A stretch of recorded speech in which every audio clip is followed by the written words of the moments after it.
The stagecoach burst into Red Hollow like a thing running from death itself, wheels shrieking, horses white with foam. Men dropped their tools. Women pulled their children close. The driver leaped down, hands shaking, and could not even speak. Something bad had happened on that road. Then the door creaked open. A girl climbed out and the whole street went silent. Her dress was torn at the shoulder. Dust caked her face where tears had dried. She could not have been more than 18.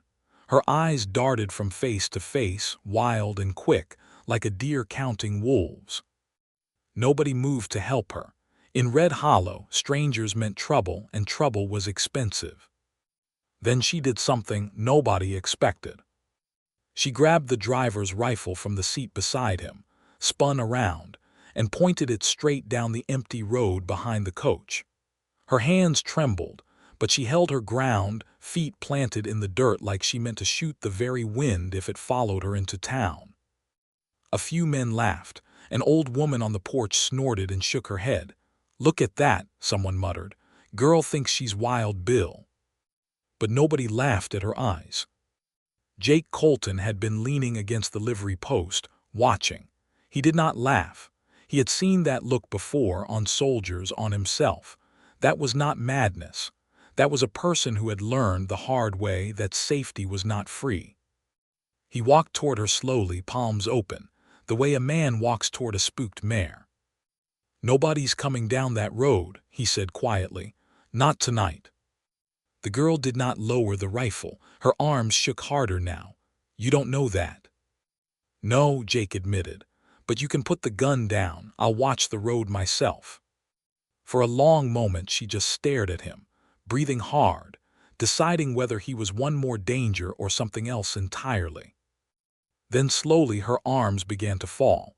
Weeks passed and Emily began to breathe easier. She swept the inn's floors each morning. She learned to bake bread from old Miss Birdie, her hands finally steady enough to knead dough without shaking. A young girl named Sally started following her around like a shadow, asking 100 questions. Sometimes Emily even smiled. Jake brought her breakfast every day without fail. He never pushed her to talk.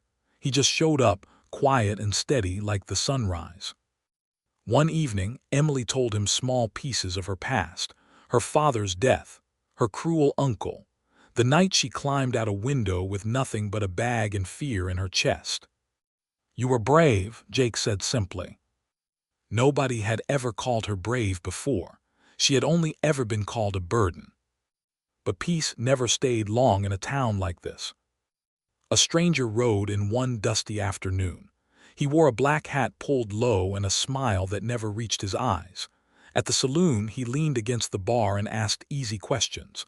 "A runaway girl," he said. 18. Brown hair, scared eyes. Had anyone seen her? Word travels fast in a small town. Within the hour, Jake heard about it. His stomach turned to ice.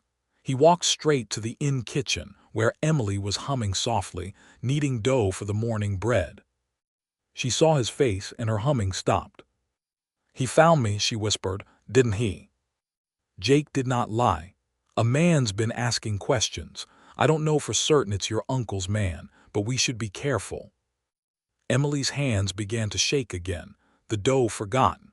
All her healing seemed to crumble in one breath. "I have to run," she said, panic rising fast.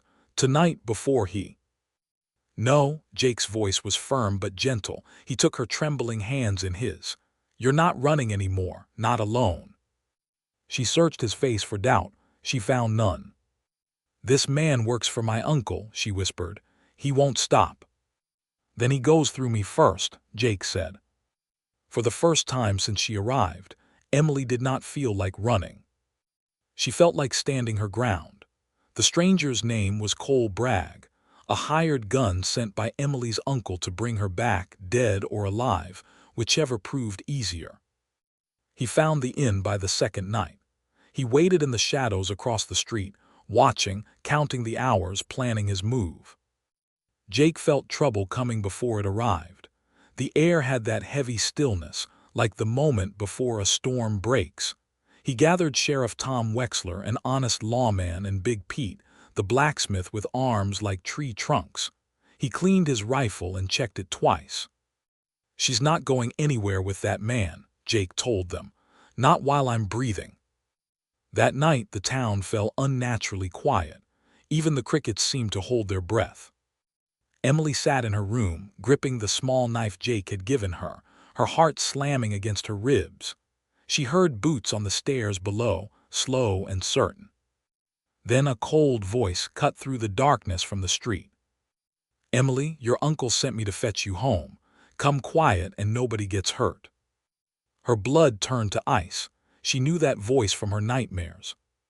Jake stepped onto the porch, rifle raised, standing between the danger and the girl he had sworn to protect.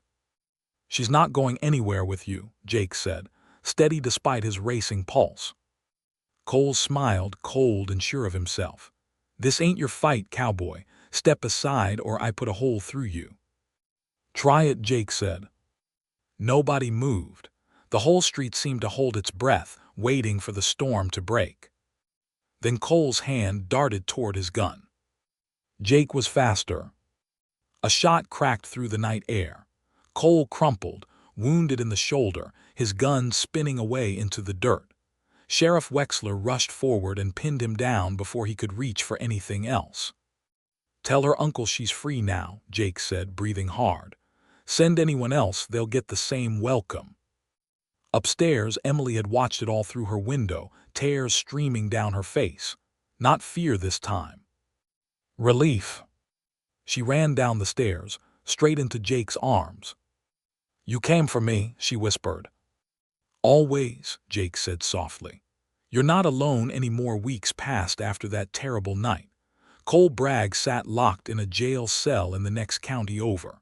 Word reached Emily's uncle that his plan had failed, and that the whole town of Red Hollow now stood ready to protect the girl he once called his property. He never came himself. He was too much of a coward for that. Emily was finally, truly free. She stayed in Red Hollow, and the town that once stared at her with suspicion now welcomed her like family. Miss Birdie taught her to bake the finest pies in the county. Sally became like a little sister to her. Children in the street called out "Miss Emily" with bright smiles whenever she passed. And Jake never left her side. What began as protection had grown into something deeper, something neither of them had planned but both had quietly hoped for. Every evening, they sat together on the porch, watching the sun paint the sky orange and pink, talking about small things and big dreams alike. One evening, as the first stars appeared overhead, Jake took Emily's hand in his. "Emily," he said, his voice a little nervous, which was unusual for a man so steady. "When you arrived here, you were scared and alone. I promised myself I'd keep you safe." "You did," Emily said, smiling, "every single day." Jake took a deep breath. "I don't just want to keep you safe anymore. I want to keep you happy. I want to build a life with you if you'll have me." Emily's eyes filled with happy tears. This man, who had shown her nothing but kindness and courage since the terrifying day she arrived, was asking her to stay by his side forever. "Yes," she whispered, "1,000 times yes." They married that spring, under the big oak tree at the edge of town. The whole community gathered to celebrate, the same people who once doubted her now dancing and laughing at her wedding. Emily, the terrified girl who once arrived shaking and alone, had found a home, a family, a love. And Jake had found his purpose, standing beside the woman he chose to save, who had saved him right back.